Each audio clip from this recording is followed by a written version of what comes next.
buhay at gabay ng magulang ang kailangan. Maaaring may masiselang tema, lengguwahe, karahasan, sexual, horror o droga na hindi angkop sa mga bata.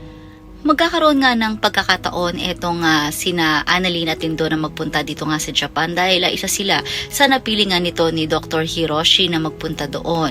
Ngunit itong si Doc Carlos ay mukhang hindi nga papayag at kay Lindon ay nagbigay na siya ng approval nga niya, subalit kay Annalyn ay mag-iisip pa daw siya dahil nga sa naisip niya na narito nga ang kanyang anak na si Zoe at maging itong si Moira na baka maging gulo lamang ang abutin nga nito at may stress lamang ang bawat isa.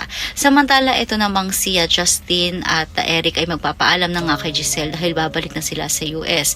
Pilit namang pinipigilan ito ni Giselle at sinabi ng kanyang anak na meron din siyang job interview sa US kung kaya't kinakailangan na niyang bumalik. Subalit o-offeran nga ito ni Giselle kung nais nga daw niya na sa Apex na lamang siya magtrabaho at maging si RJ ay naisa ng pabalikin si Annalyn dito nga sa Apex. Subalit papayag nga ba si Annalyn at handa nga ba siyang iwanan ang East Ridge para na lamang din dito sa Apex? Yan ang dapat nating abangan dito nga lang sa Abot Kamay na Pangarap.